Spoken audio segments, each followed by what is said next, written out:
Welcome to Dr. Jester Rants, and I'm gonna rant about... not quite. Do you remember... something like this? A couple of weeks ago-ish, give or take? You remember this shenanigans? Do you remember this crap over here? Yeah, I'm pretty sure you do, because after all, crap like that has a tendency to sear inside of your brain and make a mark. Kind of like, when you eat something really bad, quite oily, and then you shit it out.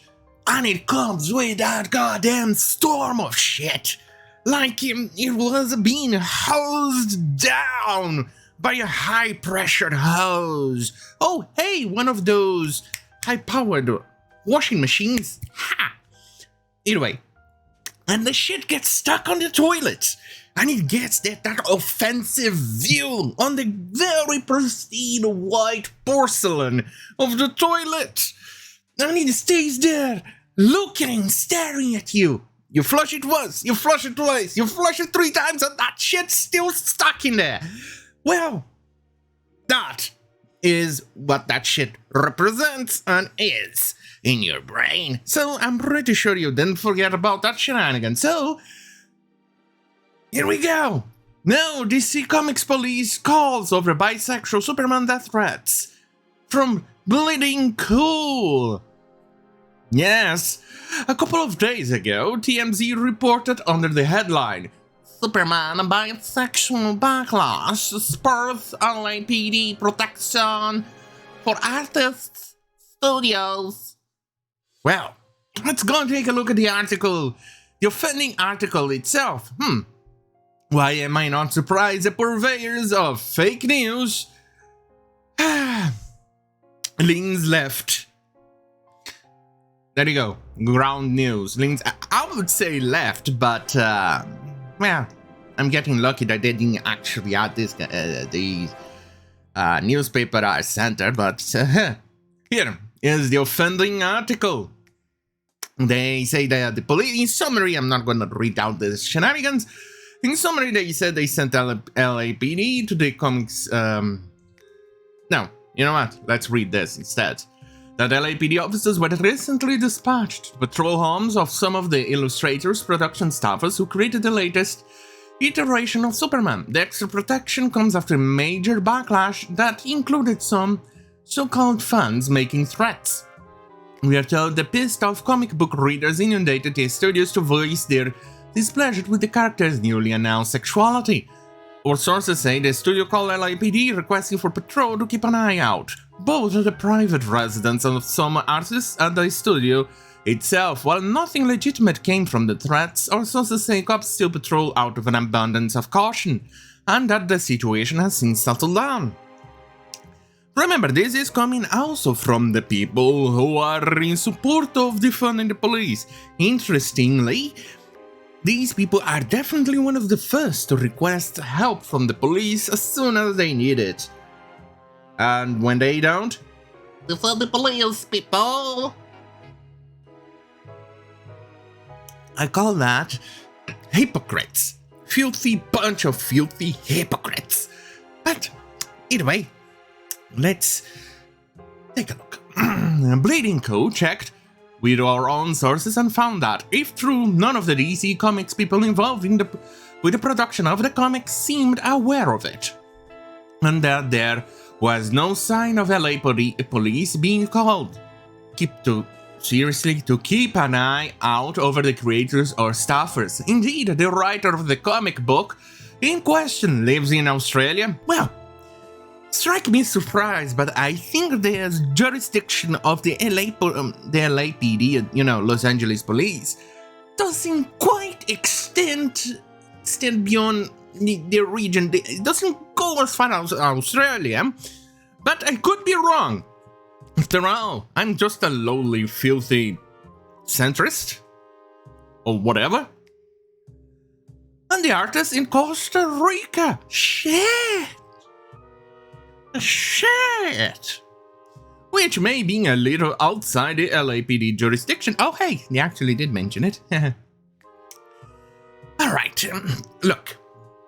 You DC Comics are so retarded that you people are unable to create something new. This is a pre-existing character that, even when they aged him, has never shown the necessity or the desire to be bisexual. But DC Comics, like everything else in the comic book industry, which is nearly dead and losing quite spectacularly against the manga industry, decided to, hey, let's bury ourselves even deeper. Let's make Superman gay. Albeit this one is John Kent, not Clark Kent.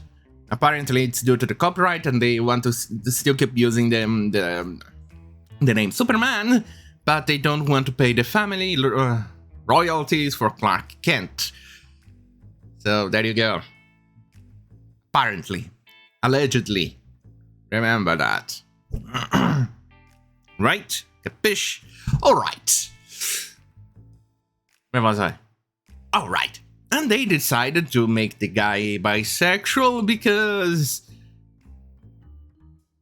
virtue signaling points. At this point, I think the only straight character so far that is popular or has the naming, or that it's a mainstream name like Batman, Superman is, well, Batman. We're straight. So far.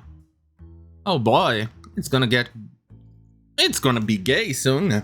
Either way, let's finish. But not for the Independent and the UK newspaper site, who took TMZ's story and made it even more sensational and even less rooted in truth, with a headline that reads, DC Comics illustrators call police after receiving death threats over Superman's bisexuality, and the extra protection comes after major backlash that included some cult fans making threats, an LAPD police source says. Writer Peony Hirwani only cites TMZ rather than any other report. It's not clear where the line about the police responding to death threats came from, and Hirwani did not respond to inquiries made yesterday. Look, these people are part of the clergymen. They are part of the group of people who are definitely more interested in peddling the narrative than actually facts. They are activists first and foremost, journalists second. Anyway, checking with the Wayback Machine shows that no amendment was made to TMZ original story to remove any mention of death threats. Lisa Wernstedt at the Metro does similar, also using death threats line as coming from TMZ, despite TMZ not reporting that. And Alex Hammer at the Daily Mail does likewise. This is journalism at the worst kind. Well, I have to actually agree, first time I actually do so with Bleeding Cool. Bleeding Cool is usually a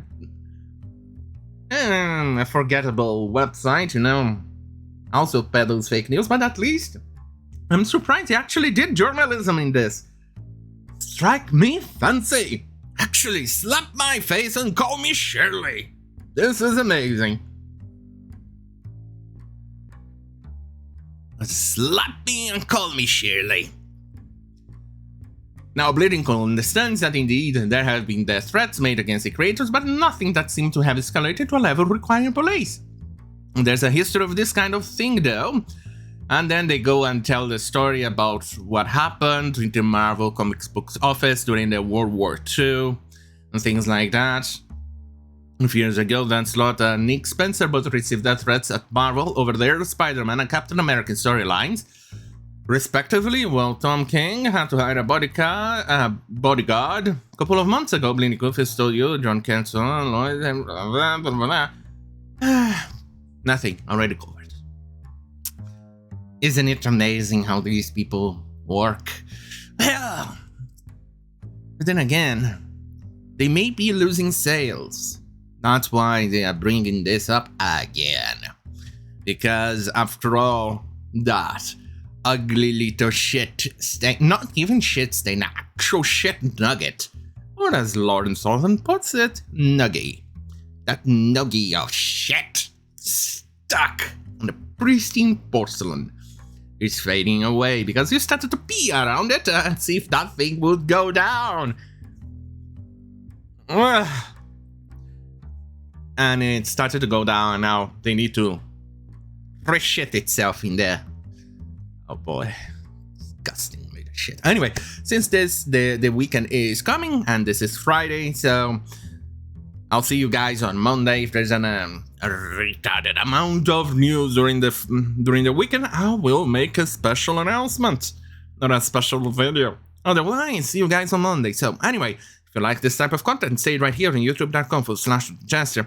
Don't forget to like, share, and subscribe. Hit the notification bell button if you want a notification when I upload something new. Because after all, I am a piece of shit.